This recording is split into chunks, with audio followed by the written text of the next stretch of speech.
As the old man, Richard Hawthorne, lay on his deathbed, the flickering light of a single bedside lamp illuminated his weathered face. His family surrounded him, their grief palpable in the air. But as his breath grew shallow, he beckoned his eldest son closer. "There's something you all deserve to know," he rasped. The words came slow, deliberate. "I had a child. With someone else. Your mother's cousin." The room fell silent, the weight of the revelation shattering their world. Richard Hawthorne's life was a mosaic of accomplishments, carefully constructed over decades. To his neighbors in the quiet town of Windermere, he was an esteemed businessman, a philanthropist, and the embodiment of integrity. To his wife, Eleanor, he was a loyal husband and a steady hand in times of trouble. To his children, he was the father who rarely raised his voice, a man of quiet authority who preferred actions over words. His legacy was, by all appearances, untarnished. But beneath the surface, Richard carried a secret so profound, so damning, it could undo the life he had spent years cultivating. And yet, no one suspected a thing. Eleanor Hawthorne was Richard's partner in every sense of the word. A former schoolteacher with a sharp mind and a heart for community work, she matched her husband's ambition stride for stride. Together, they were the golden couple of Windermere, admired and envied in equal measure. But Eleanor had always been a trusting soul, perhaps too trusting. It was during the early years of their marriage, before their children were born, that Eleanor's cousin Margaret first entered their lives. Margaret was younger, wilder, and altogether different from Eleanor. Where Eleanor was composed, Margaret was impulsive. Where Eleanor adhered to convention, Margaret was a free spirit, always chasing something undefined. She had moved to Windermere on a whim, seeking a fresh start after a string of bad decisions in her hometown. Eleanor, ever the generous host, welcomed Margaret into their home for the summer. Margaret was family after all, and Eleanor believed in second chances. Richard had been indifferent at first, seeing Margaret as little more than a temporary guest. But as the days turned into weeks, something shifted. Margaret was magnetic in a way Richard hadn't anticipated. She had a way of drawing people in, of making them feel seen in ways Eleanor's quiet steadfastness never could.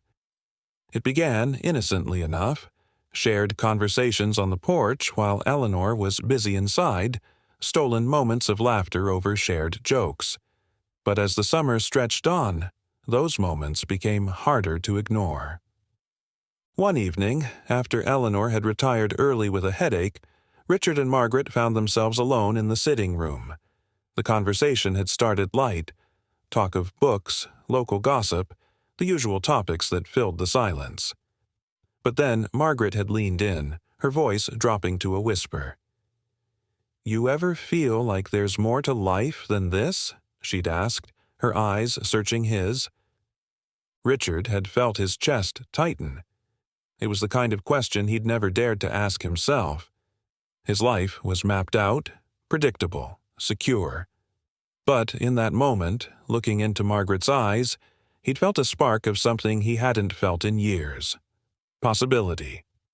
What followed was a series of choices, each one small enough to feel inconsequential, but significant enough to alter the course of their lives. A hand lingering too long on hers. A walk through the garden that ended with their fingers entwined. A kiss stolen in the shadow of the old oak tree. And then, one night, a line was crossed that could never be uncrossed. The affair was brief, lasting only a few weeks, but its impact would reverberate for decades. Margaret left Windermere abruptly at the end of the summer, citing a job opportunity in another state. Eleanor had been heartbroken, but she'd accepted Margaret's departure without question. Richard, however, knew the truth. Margaret had left because she was pregnant. Years passed, and the memory of that summer was pushed to the back of Richard's mind, buried beneath the demands of work, family, and the relentless passage of time. But it never disappeared entirely. It lingered like a shadow, a quiet reminder of his greatest failing. Margaret had written to him once, shortly after the birth of her son, Lucas. The letter was brief, matter-of-fact. She didn't ask for anything. No money, no acknowledgement. She simply thought he should know. Richard had read the letter late one night in his study, his hands trembling as he traced the lines of Margaret's handwriting. He had wanted to respond, to explain, to apologize. But he didn't. Instead, he locked the letter away in a drawer and resolved to move on. But moving on was easier said than done. Over the years, Richard found himself drawn to the town where Margaret had settled. Business trips provided a convenient excuse, but the truth was, he simply wanted to catch a glimpse of the life he could never be part of. He saw Lucas once, from a distance. A boy of 10, playing catch with a friend in a park. Richard had felt a pang of something he couldn't quite name. Regret? Longing? Guilt? Perhaps all three. He told himself it was better this way, and that Lucas was better off not knowing. But as the years turned into decades, the weight of the secret grew heavier. And now, lying on his deathbed, Richard knew he couldn't take it with him. The truth had to come out, no matter the cost. The summer of 1976 was one of the hottest in Windermere's history. Days stretched endlessly under the blazing sun. Margaret Sutton arrived at the Hawthorne estate in June, seeking a refuge from her faltering life. Eleanor's invitation had been a lifeline, but as Margaret approached the sprawling Victorian home, its perfection only deepened her sense of displacement. Eleanor greeted her with warmth, pulling her into a firm embrace. "Margaret, it's been too long," she said with a radiant smile. Behind her, Richard stood quietly, offering a brief nod and handshake. "Welcome," he said simply. Margaret smiled, her unease twisting in her chest. She was stepping into a world she didn't belong to, and she knew it. At first, her days followed a predictable rhythm. Margaret helped Eleanor organize charity events and spent long afternoons reading on the porch. The estate, with its manicured gardens and pristine interiors, felt more like a museum than a home. Richard was a distant figure, often leaving for work before breakfast and returning late in the evening. When he was home, he moved through the house with quiet authority, a presence more than a participant. But as the summer wore on, subtle shifts began to take place. Margaret's sharp wit and lively demeanor stood in stark contrast to Eleanor's calm composure. Her vibrancy caught Richard's attention in ways he hadn't anticipated. At first, he dismissed it as harmless curiosity, but Margaret had a way of drawing people in, of filling the room with her energy. Soon, Richard found himself paying closer attention than he intended. Margaret noticed, too. His glances lingered a moment too long, his presence more deliberate when they crossed paths. She told herself it was nothing, a figment of her imagination. But the tension between them grew, an unspoken current they both tried and failed to ignore. The turning point came during one of Eleanor's garden parties in late July. The estate was alive with music and laughter, the scent of freshly cut grass mingling with the aroma of roses. Feeling overwhelmed, Margaret excused herself and stepped onto the porch. The soft glow of lanterns illuminated the garden as she leaned against the railing, gazing at the horizon. Escaping the crowd? Richard's voice broke the silence. She turned to find him standing a few feet away, his posture relaxed but his eyes searching. Margaret smiled faintly. "Something like that. Eleanor's brilliant at this, but it's not really my thing." "She makes it all look effortless," he replied, his tone thoughtful. A pause stretched between them, heavy but not uncomfortable. Margaret turned to him. "Do you ever get tired of it? The perfection, the appearances?" Richard hesitated before answering. "Sometimes," he admitted quietly, "but it's the life I chose." "And is it the life you want?" she asked, her gaze steady. He didn't answer, but the silence spoke volumes. That night marked the beginning of something unspoken but undeniable. Casual exchanges turned into stolen moments, shared glances growing heavier with meaning. What had once been innocent became charged, a slow slide toward the inevitable. It happened on a stormy night in early August. A thunderstorm had knocked out the estate's power, plunging the house into darkness. Eleanor, exhausted, retired early, leaving Richard and Margaret alone in the sitting room. The storm outside mirrored the tension that had been building between them. In the dim candlelight, one glance was all it took to shatter the line they had sworn not to cross. It wasn't love, not in the traditional sense. It was raw, fleeting passion, born of loneliness and unmet desires. For Richard, it was an escape from the monotony of his structured life. For Margaret, it was a moment of validation, a chance to feel seen. But guilt followed them like a shadow, growing heavier with each passing day. By mid-August, it was over. Margaret packed her bags and left Windermere, citing a job opportunity in another state. Eleanor, ever supportive, wished her well, though sadness lingered in her eyes. Richard told himself it was for the best, that they could return to their lives as if nothing had happened. 2 months later, a letter arrived. Richard recognized Margaret's handwriting immediately. He opened it in the privacy of his study, his hands trembling. The letter was brief. Margaret was pregnant. She didn't ask for anything. No money, no acknowledgement. She simply thought he should know. Richard read the letter over and over, his mind racing. He wanted to respond, to offer something, but he couldn't. Telling Eleanor was unthinkable. The thought of shattering her trust, of unraveling the life they had built, was unbearable. So he locked the letter in his desk and buried the truth. Years passed, but the secret never truly stayed hidden. On a business trip near Margaret's town, Richard saw her son playing in a park. The boy's resemblance to him was undeniable. The sight left Richard hollow, a mix of pride, guilt, and longing he couldn't escape. As decades passed, the weight of the secret grew heavier, its shadow stretching over every corner of his life. And now, lying on his deathbed, Richard knew he couldn't take it with him. The truth, no matter how painful, had to come out. Margaret Sutton's departure from the Hawthorne estate marked a turning point in her life. She left behind the lush gardens and quiet halls of Windermere, seeking a fresh start in a modest coastal town. There, far from the watchful eyes of her past, she raised her son, Lucas, alone. Margaret poured every ounce of herself into motherhood, determined to provide Lucas with a life untouched by the mistakes of her past. She worked tirelessly as a seamstress, patching together not only garments but also the pieces of a fractured existence. Lucas was a curious, bright child with an infectious laugh and a boundless imagination. Margaret adored him, but his questions about his father always unsettled her. "What was he like?" Lucas asked one evening as they sat by the window watching the waves crash against the shore. Margaret hesitated, her needle pausing mid-stitch. "He was a good man," she said finally, her voice steady, "but life had other plans."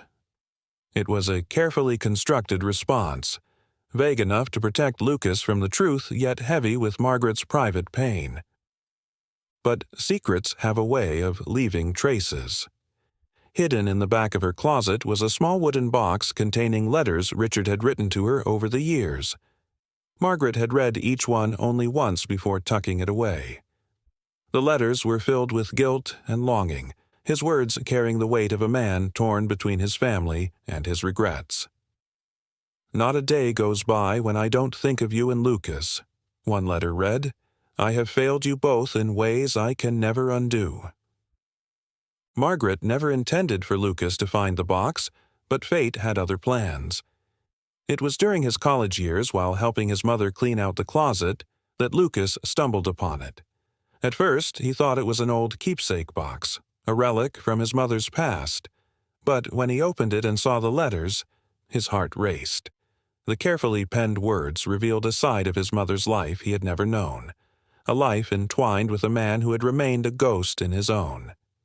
He sat on the floor of the closet, the letters spread around him like puzzle pieces.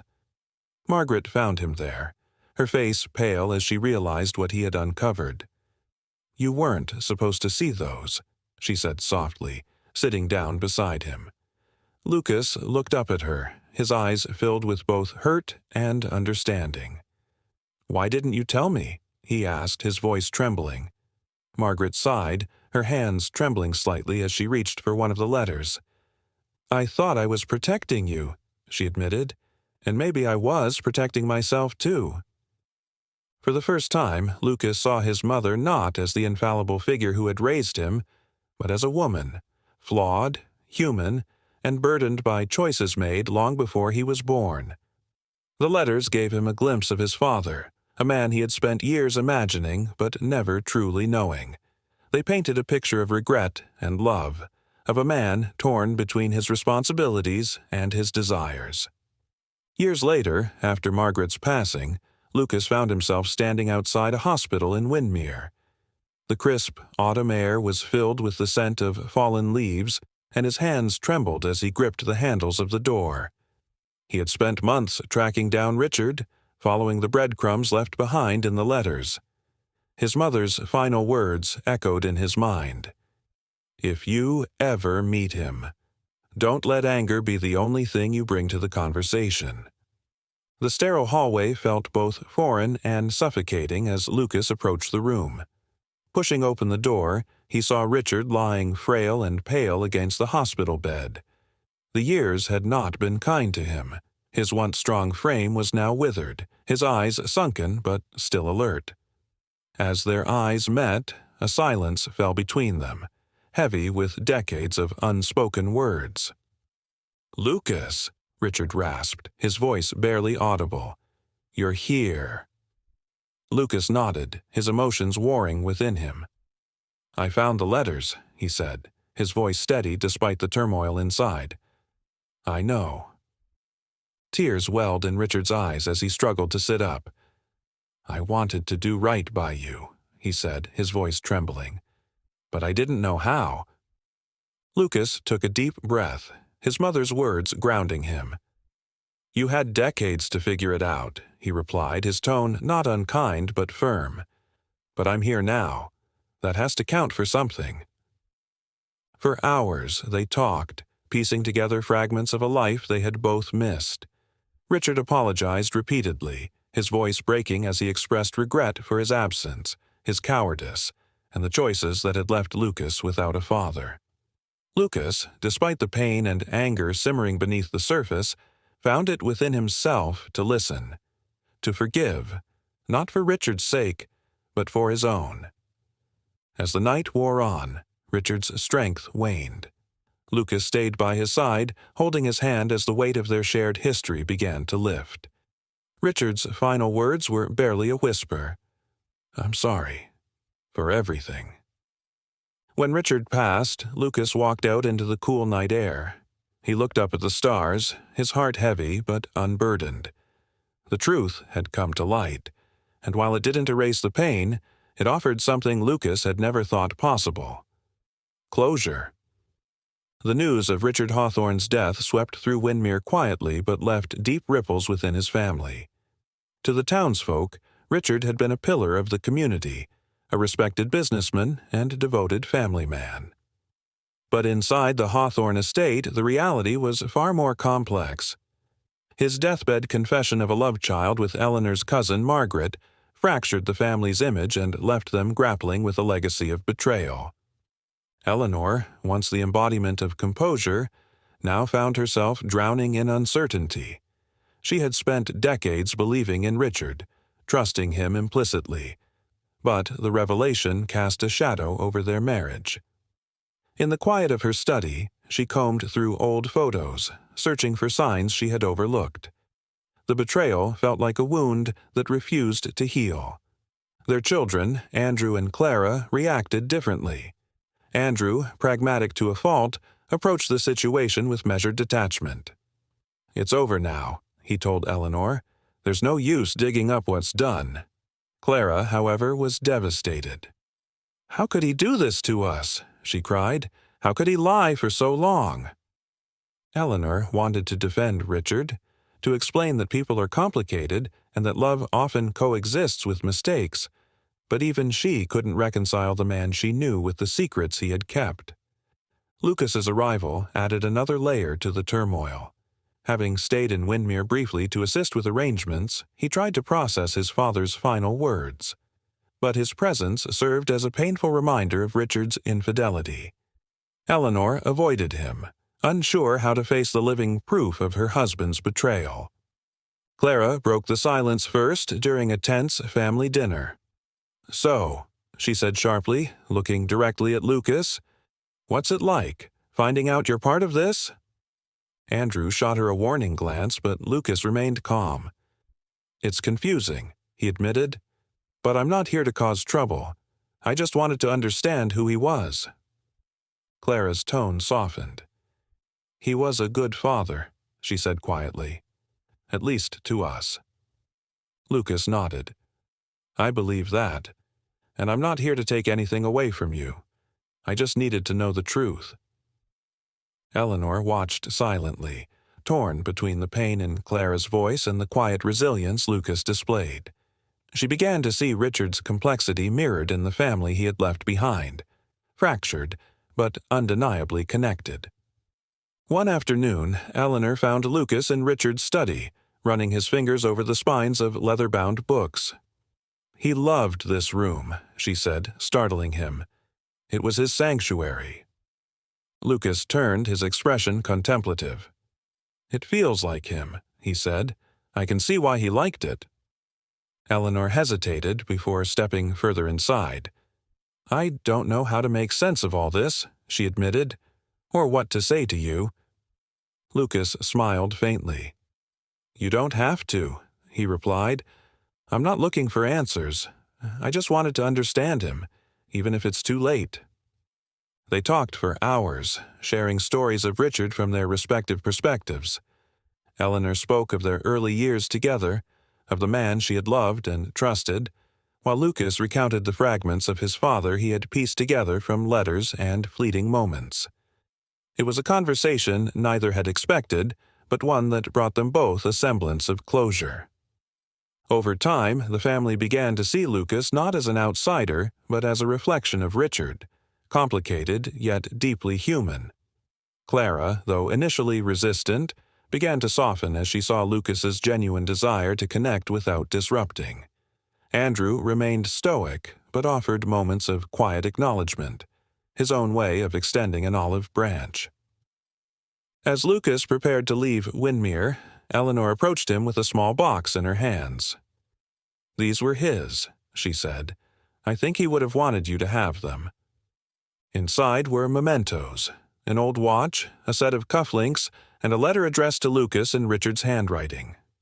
Lucas opened it with trembling hands, reading the words his father had never sent. "I'm sorry I wasn't there for you," the letter began. "I hope one day you can forgive me. You were loved, even if I couldn't show it." Tears filled Lucas's eyes as he folded the letter and placed it back in the box. "Thank you," he said, his voice thick with emotion. Eleanor nodded, her own eyes glistening. "Take care of yourself," she said, "and don't forget, you're part of this family no matter how complicated it might be." Lucas spent one final evening walking the estate grounds, the place his father had called home. The gardens, the porch, and the towering oak tree, each felt like a glimpse into a life he had never been a part of but now understood a little more. As the sun dipped below the horizon, he felt a sense of peace settling over him. The next morning, as he drove away from Windermere, Lucas carried with him the weight of the truth, but also the healing it had brought. The pain of his father's absence would always remain, but so too would the understanding that family, no matter how broken, could still offer moments of connection. And in those moments, Lucas found a measure of closure he had never thought possible. Months after Lucas left Windermere, the Hawthorne family began to adjust to their new reality. The estate, once a symbol of stability and tradition, now felt quieter, as though Richard's confession had seeped into its walls, leaving an indelible mark on the space and those who lived there. Eleanor found herself spending more time in the garden, tending the flowers Richard had cherished. It became her solace. a way to anchor herself to the present. Yet, as she worked, her mind often drifted to the past. Moments of laughter, warmth, and betrayal intertwined. She wondered how much of her life with Richard had been built on love and how much on unspoken truths. Clara, struggling with her anger and sense of betrayal, threw herself into her work. Her art, once whimsical and light-hearted, became darker, more introspective. Her colleagues praised her pieces, remarking on the raw emotion they carried, but often asked, "Are you okay?" Clara brushed off their concerns, unwilling to admit the storm brewing within her. At home, she often found herself staring at old family photographs, particularly ones of Richard. "Why did you hide this from us?" she would whisper to the quiet room, the ache in her chest refusing to fade. Andrew, ever the pragmatist, immersed himself in managing the family businesses. Outwardly, he appeared unaffected, the stoic leader carrying the family name. But in the stillness of his office late at night, he, too, was haunted by questions. He would sit with a photograph of Richard, taken during a family picnic, studying his father's smile as though it might hold some long-buried answer. "You could have told us," he muttered once, his voice barely audible. But the photo, like his father, remained silent. Lucas, back in his coastal town, carried the weight of Windermere with him. The box Eleanor had given him rested on his bedside table, a quiet but constant reminder of the father he had come to know too late. On restless nights, Lucas opened the box to reread Richard's letter. "You were loved, even if I couldn't show it," the letter read. The words offered him solace, a tether to a man whose absence had defined so much of his life. One evening, as Lucas walked along the shoreline, the waves crashing rhythmically against the rocks, he felt clarity for the first time in months. The pain of Richard's absence would always linger, but it no longer needed to define him. For so long, Lucas had searched for answers and validation, but now he realized that the love he had received from Margaret, Eleanor, and even Richard in his flawed way was enough. It was a liberating realization, one that allowed Lucas to breathe a little easier. Eager to rebuild his life, Lucas picked up his camera again, rediscovering a passion he had long abandoned.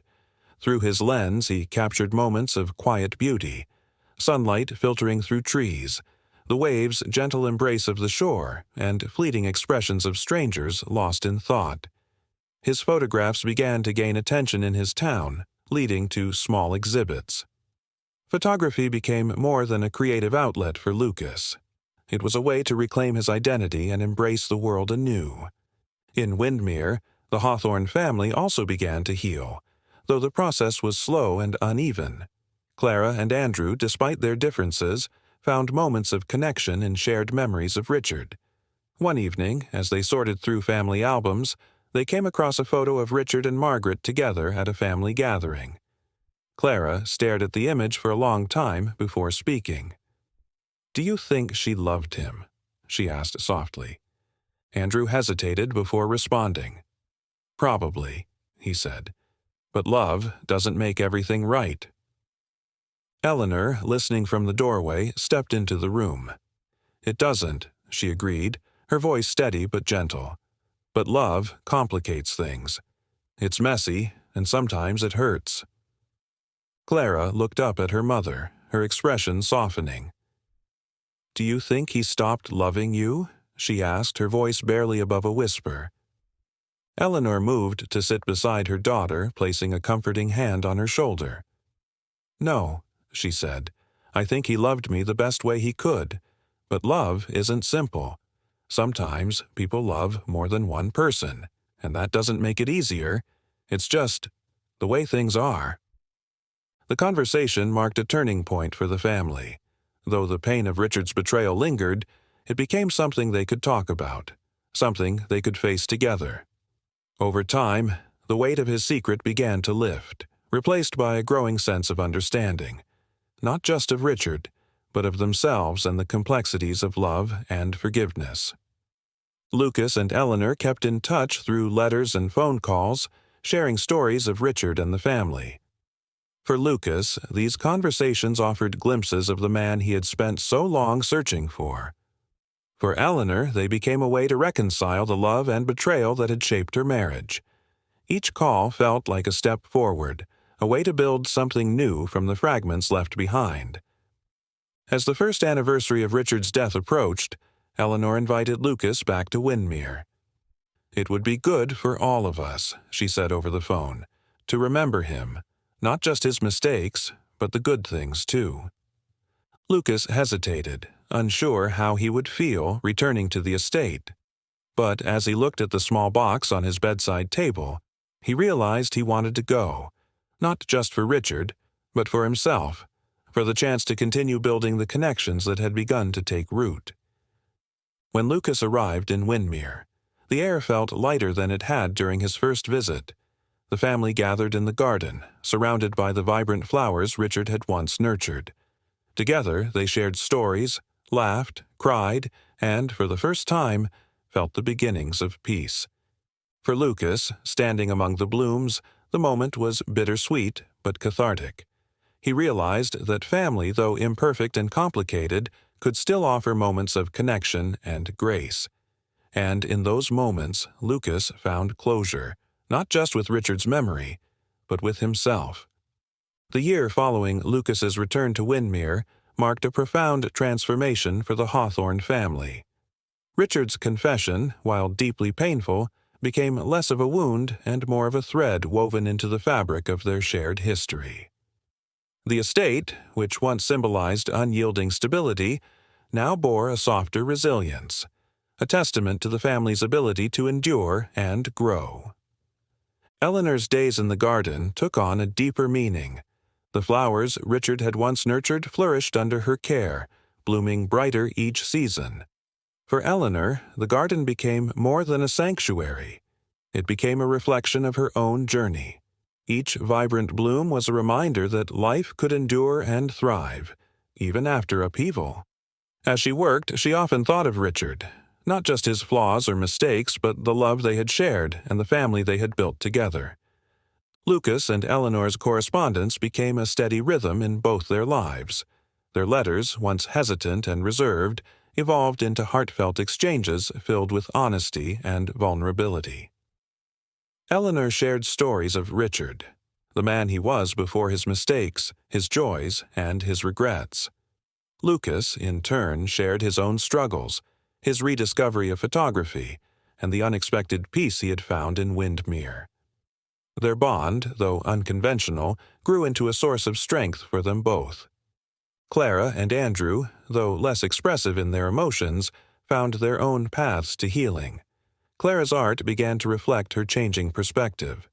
The darkness that once dominated her pieces gave way to themes of renewal and hope. She started incorporating vibrant colors inspired by the garden and architectural elements of the estate, creating works that celebrated the complexity and beauty of her family's legacy. For Clara, the transformation was a way to reclaim a sense of self and honor the past without being bound by it. Andrew, the stoic elder sibling, found solace in small but meaningful moments. One evening, while organizing the study, he discovered a letter Richard had written to Eleanor but never sent. The letter spoke of Richard's regrets, his love, and his hopes for their family's future. Andrew read it twice, allowing himself to grieve and reflect. For the first time, he saw his father not as a towering figure but as a flawed, deeply human man. Lucas began visiting Windermere more frequently. At first, his trips were brief, but over time they grew longer. The estate, which had once been a place of unanswered questions, began to feel like home. Lucas spent hours in the garden with Eleanor, sharing quiet reflections. Clara invited him to her studio to view her latest work, and even Andrew, though reserved, began including him in family discussions. Slowly, Lucas became an integral part of their lives. One evening, as the family gathered for dinner, Eleanor raised her glass. "To Richard," she said softly, her voice steady, "for the love he gave us, the mistakes he made, and the strength we found in one another." Her words carried a quiet but profound weight, resonating deeply with everyone at the table. After dinner, as Lucas helped Eleanor clear the table, she turned to him with a thoughtful expression. "You've become part of this family," she said gently. "Not just because of Richard, but because of who you are." Lucas nodded, his voice steady despite the lump in his throat. "That means more to me than I can say," he replied quietly.